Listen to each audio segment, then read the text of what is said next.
Le président ghanéen John Dramani Mahama est probablement l'un des chefs d'État les plus panafricains actuellement. Parce que le président John Dramani Mahama, que ce soit à l'ONU ou à l'Union africaine, il avait appelé nos chefs d'État africains à avoir une monnaie d'échange, à avoir quelque chose pour faire des échanges entre les pays africains. Parce que entre pays africains, il faut s'échanger, il faut le dollar. Probablement, c'est l'un des dirigeants africains. Il a porté ce projet à l'Union africaine et il a demandé à l'Union africaine de de se statuer et de commencer à réfléchir sur ce statut. Voilà un président, un dirigeant. Et c'est l'exemple, c'est ce que Kadhafi voulait. En secondo, il a porté le projet de reconnaître la traite négrière comme le crime grave que jamais connu par l'humanité. Et ça a été reçu.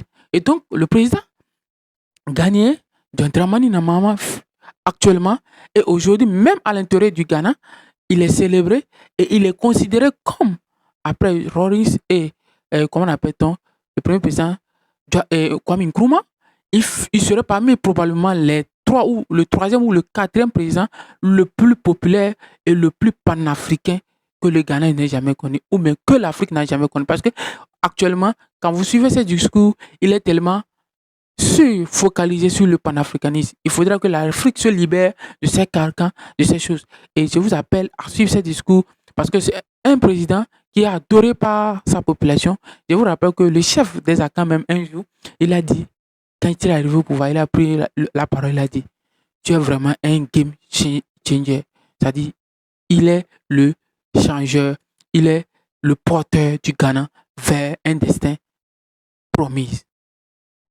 Le président Macky Sall, l'ancien président sénégalais, le précédent de Diomaye Faye, a déposé sa candidature pour être président et secrétaire général de l'ONU.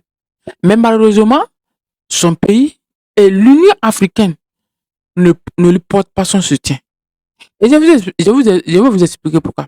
Vous savez, lorsqu'on parle à nos dirigeants, lorsqu'on parle à nos dirigeants de revoir leur forme de gouvernance, de pouvoir gouverner dans le sens du peuple, les gens ont toujours l'impression que nous sommes leurs opposants.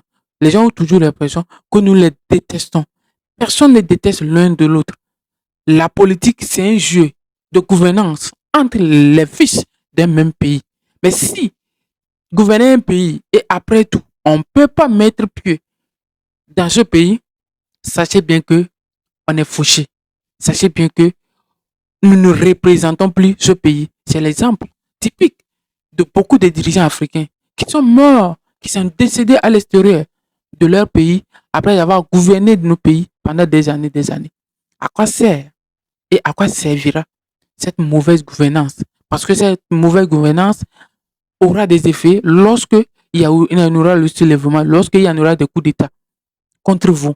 Donc, méfiez-vous, chers dirigeants africains.